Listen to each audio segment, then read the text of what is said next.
Well, actually, you can work for just a second more. Don't forget to record. I got it recording. Yeah. Thank you. Thank you, thank you. Yeah, I have a 92 on the last two, and I'm a 34. You have a 92 on the last two. Oh, all right. Okay, click and close. I got just a few problems I want to go through with you, and then I'm not going to do anything new today other than just kind of talk about some cool problems. I did put up an assignment. You guys saw that. There's a very short assignment on applying the power rule, generalized power rule. It's very simple, no big deal. Give you some practice. There's maybe one problem at the end we might want to talk about, but we'll see. So for today, I want to look at a couple, kind of backtrack just a little bit to now that you've had some practice with the general power rule, which makes things, some of these problems a little bit easier to work with. Let's go back and look at a couple of these. So here's one. I hope I wasn't too dismissive with the whole limit thing, because it's, we want to avoid it when possible, but sometimes we have problems where we have to invoke the dreaded limit. How about this one? Determine a value of m, if possible, for which f prime of 2 exists, and f of x is a piecewise function. So how could we, what could we do?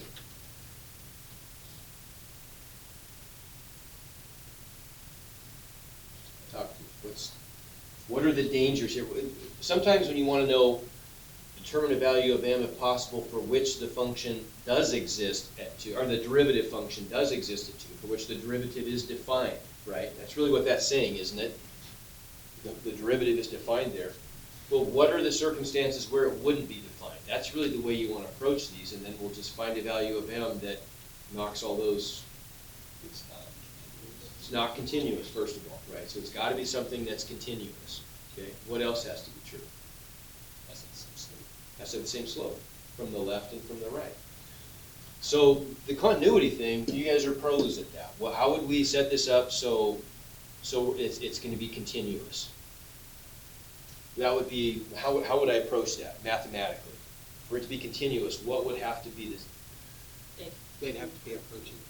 Okay, the limits from the left and the right would have to be the same, wouldn't they? Yeah. Right? So that's the continuity piece, right? For f of x to be continuous at x equals 2, we'd have to have the limit of f of x as x approaches 2 from the left would have to equal the limit of f of x as x approaches 2 from the right. Okay. So what is our limit from the left? Since I can't go down, can I? The limit of f of x as x approaches 2 from the left. Well, which part am I on for the left, top or bottom? Top. Okay, so this is, it's going to be a red issue, I guess, right? So the limit of f of x as x approaches 2 from, let's see here, from the left would be what?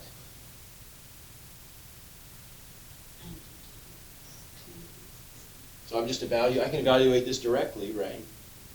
There's no, and how do I know I can evaluate this directly? I don't have to do anything tricky.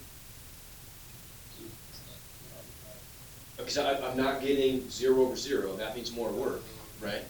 And I'm not getting a number divided by 0, which means it explodes. I'm getting, everybody agree, I'm just getting some number. Now my number is going to depend on m, which we haven't set yet, right? But it's not anything crazy going on. It's not indeterminate. It's not 0 over 0. It's not a number divided by 0.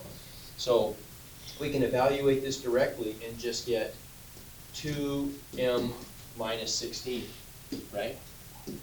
What's my limit from the right? Well, that must be the bottom piece of the piecewise function. So what is the limit of f of x as x approaches 2 from the right? 16. Okay? So we can easily see what the value of m would have to be for this to be continuous then. 0. No. Oh, wait. 16. Oh, no, 16. There we go. So I'm going to add 16 divided by 2. So I'm going to end up getting, the value would have to be m equals 16 if I just do that algebra, right? Okay, but all we dealt with was the continuity piece. We haven't dealt with the derivative piece, right? The slope has to be the same from the left and the right. Agreed? Yeah. Okay, so now, to see that the slope is the same from the left and the right, I'm gonna take a picture of this. And let's start over, and let's deal with the slope part. And we already know that m has to be 16 in order for this thing to be continuous. So that's the only possible value of m that we could have. We have to see if it works, though. Give me a 1 to 5 on this. Are we, meaning, okay, I'm with you, Mr. Oya, it's a 5. That first You part. lost me at, Yeah, the first part makes. That first part is. okay, first part's good, okay? So then, Okay. So now we gotta say, in order for this thing to be, we wanna say, is it differentiable at 2, right? How are we gonna do that? yeah, take the derivative of the bond. Say after that.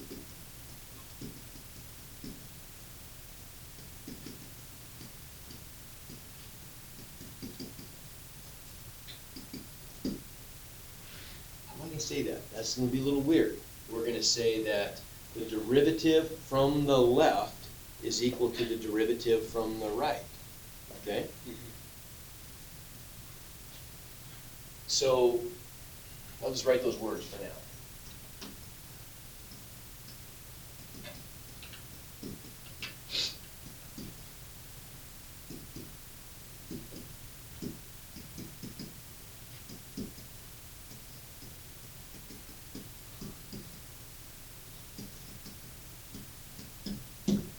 Okay? How am I gonna calculate the derivative from the left?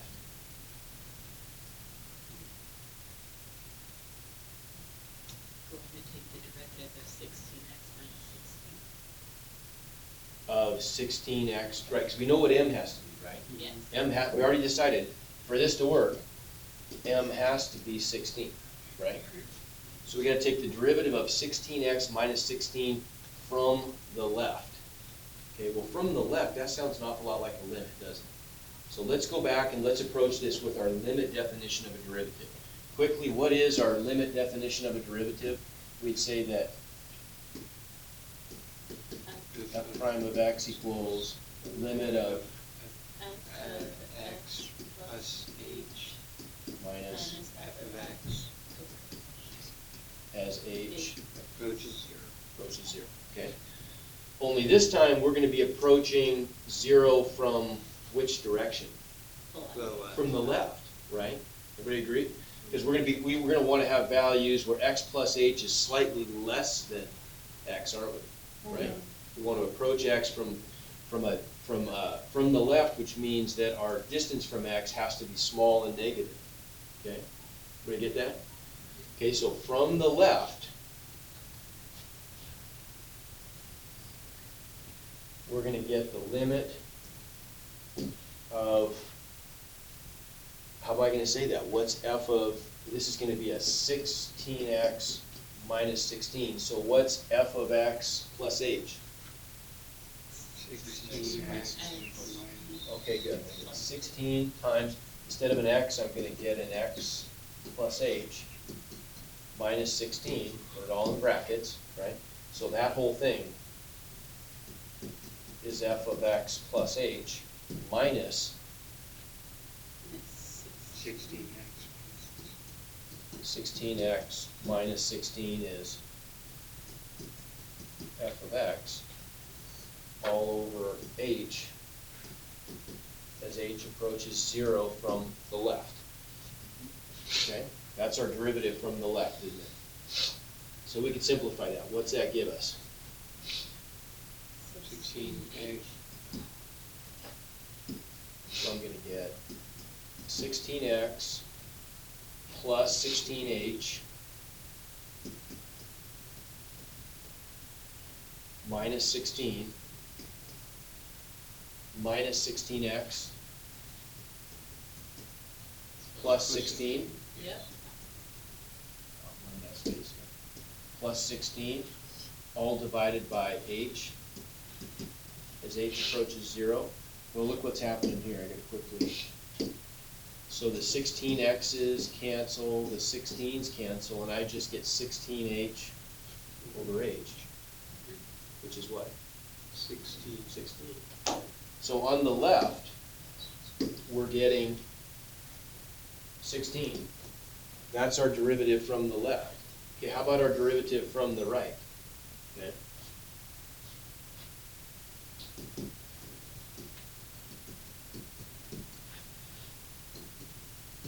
Okay. So from the right, we have 4x squared. So we're going to do that. That's going to be great.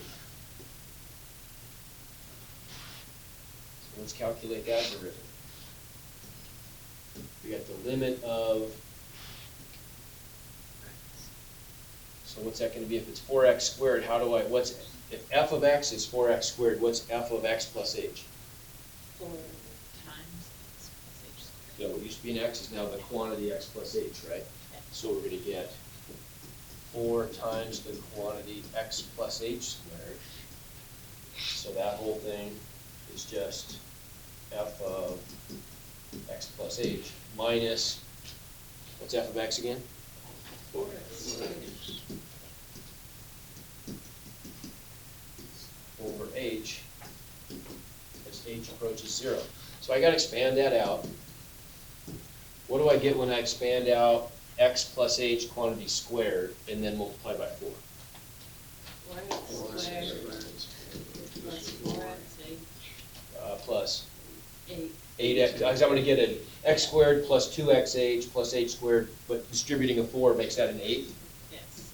8xh plus 4h squared. minus 4x squared.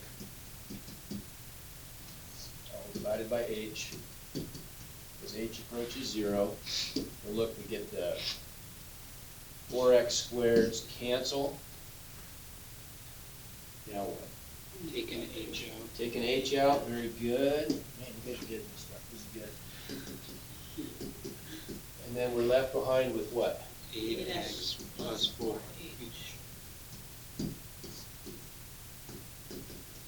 So the h is canceled vertically, there's our indeterminacy goes away now, right? And we can evaluate the limit. As h goes to 0, what happens? That one's gonna go to 0, and we just get the answer 8x.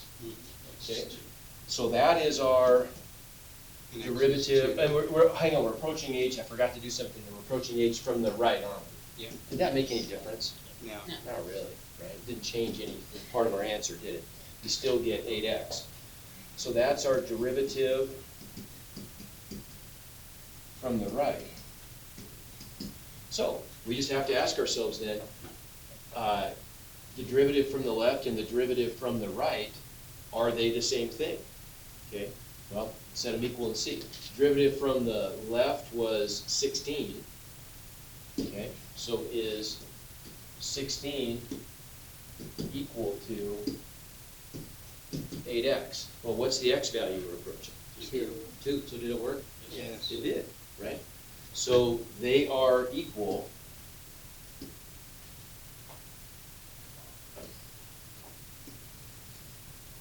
Oh, it doesn't sometimes. Okay. X equals 2. Derivatives from the left and the right are equal, right? The answer is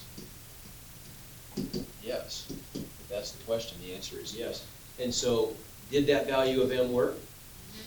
It checked both boxes, right? It made the function continuous, and it made the derivative from the left and the derivative from the right equal. So this is kind of an important point now. If you wanted to, like if you on a, like on the, I don't know, the AP test or something, you'd have to do this with a limit for it to be rigorous, right? Okay, but a lot of times we're not doing tests where we have to have all our work shown and be, clearly, deductively end up at an answer that's bulletproof. Sometimes we just want the answer when we're doing analysis. Is there a quick shortcut we could have taken here, maybe, without having to invoke all those limits for the derivatives? What could we have done? How could we have gotten the answer 16 a lot more easily for the left derivative? Power rule, right? we could have just said, what's the derivative of 16x minus 16, right? It's 16, right? And but we know that we're only taking this derivative as we're approaching a value of 2, right? But because now how come this works? Because that's a derivative that we're able to take and come up with a numerical answer, that must equate to a limit that we were able to do, right? It's a limit that works. It's not a limit that's going to blow up in some way, okay? What about the right? Same thing. If I take the derivative using the power rule of the function that's approaching 2 from the right, we get 8x, right? And so we could quickly get to this point where now we can just say, okay, does that work at x equals 2? Yeah, it does, okay? But to prove this, I mean, to actually answer this correctly, where you have to prove your answer, you'd have to do it through it. Okay. That make sense? Yeah. Unfortunately, yes. Yes. Yeah. All right, so what about something like this then? This is just a problem from the homework. Okay, so what about this? Energy is the capacity to do work, and power is the rate at which energy is consumed. Therefore, E of t is the energy function. So there it is. There's E of t. I like this because this is physics. This is real stuff.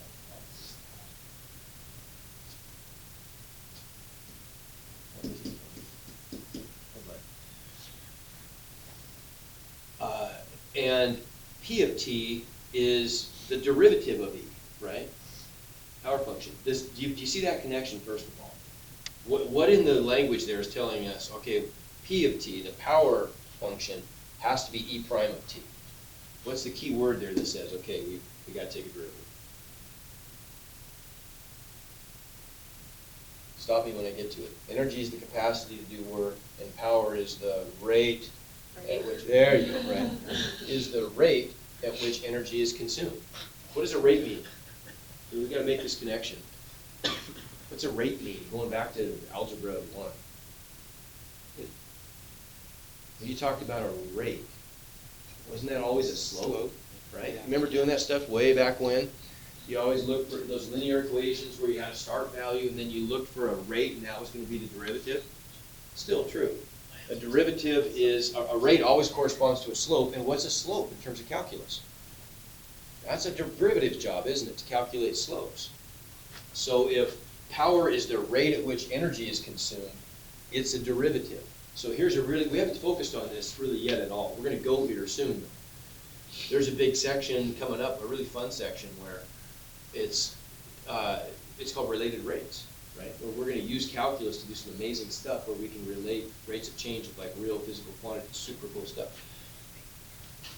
But the point I want to make is, when you do something like this, if we say something like, oh, dy dx, or f prime of x, or any of that stuff, what are we really saying? They're derivatives, but what is a derivative? All that stuff, and there's a bunch of different forms we can do this in. All those things are saying the rate of change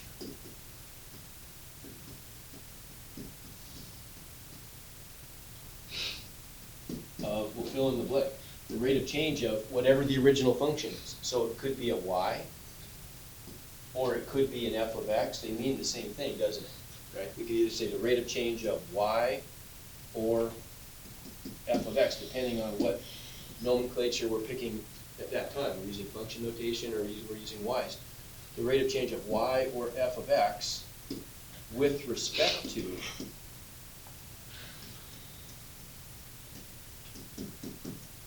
what in this case?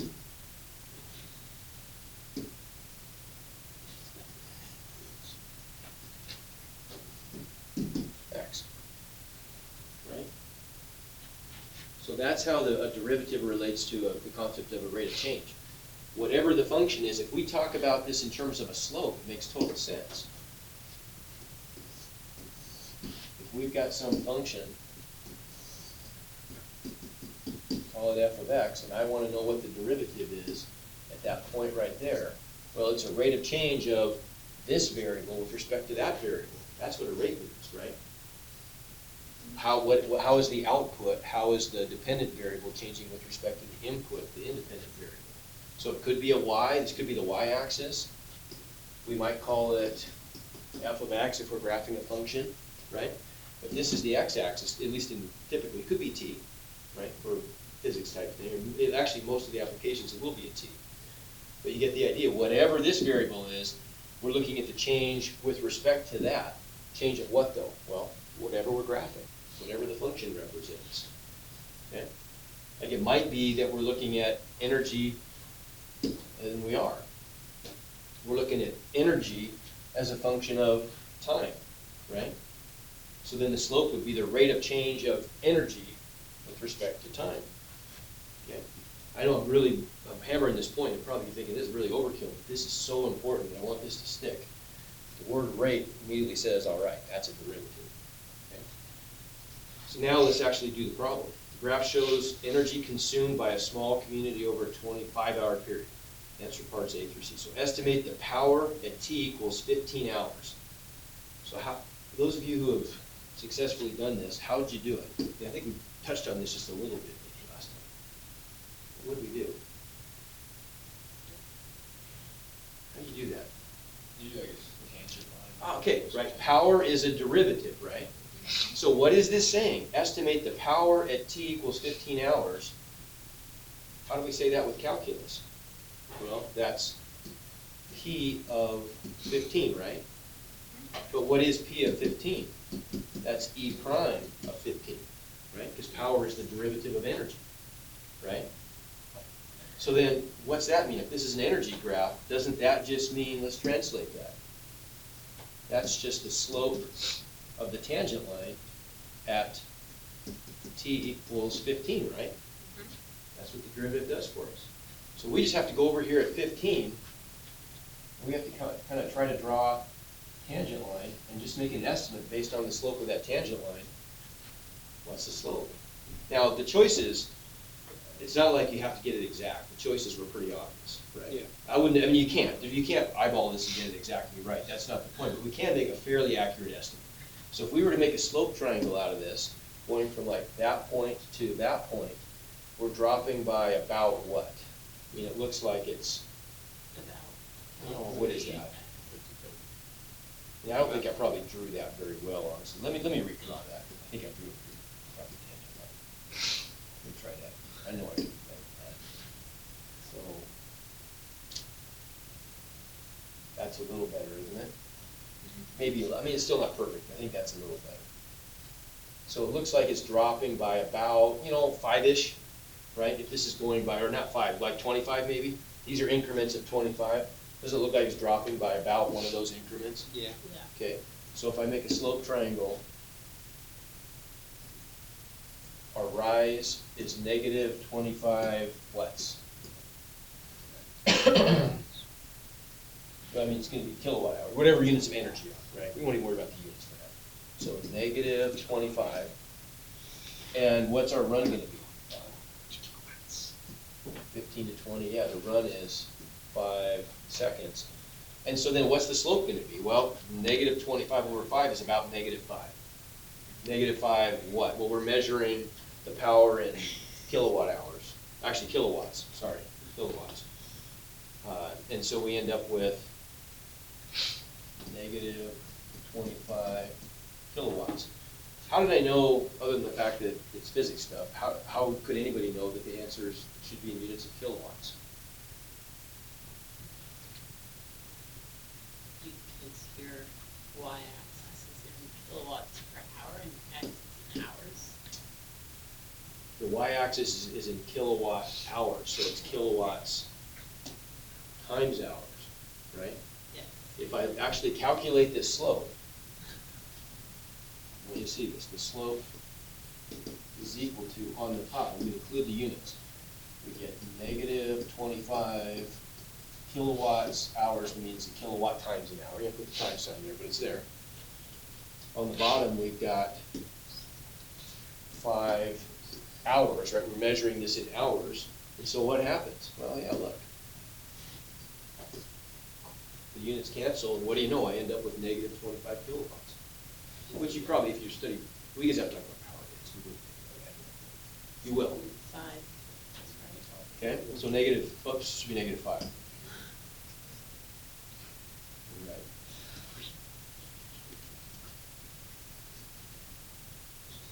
Okay, questions? Is that getting clearer? Okay. So what about second part? Estimate the power at 20 hours. So if we go up to 20, we could, I mean, I don't want to do, that's the same problem, right? We're just going to find out what's the slope of this tangent line. You know, we won't mess around with that too much, but it's going to be, it's going to be, who knows? We can figure out a value, probably like plus 10 or something like that. I don't know, but you can certainly figure it out. But beyond that, here's a more important one. The third part. Didn't they ask about when it's equal to 0? Probably. Because that's huge. That's very important. If they didn't, I'm going to. Yeah. Because that's the part that I'm most interested in. I put it on the next page. I think I just forgot to cut it. That's the part that I really want to know.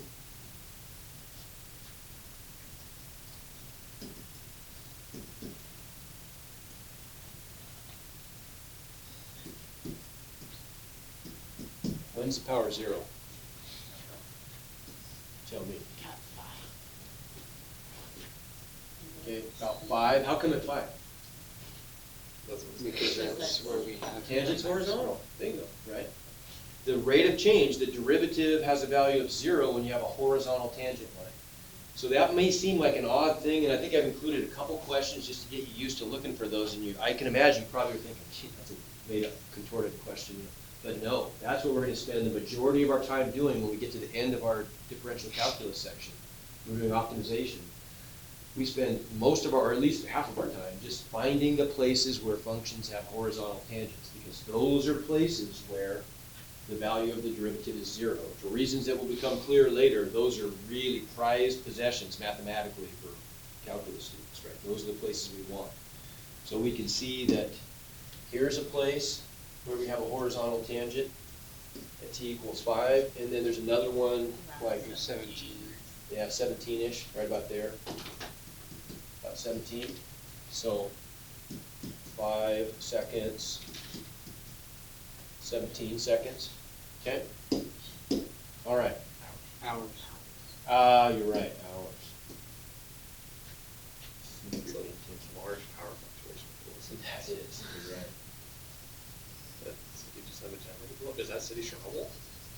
So, I mean, just a little side note. So what would happen, what is going on, how could you have a negative power generation by this is a power plant, right? What's going on there? Everyone's asleep. Everyone's asleep, but how could the power be, I mean, this is not related to calculus at all, so this doesn't have to be clear for you to understand the calculus. But what do you think's going on there? If the rate of change of the energy usage is negative, what do you think's going on? What do you think?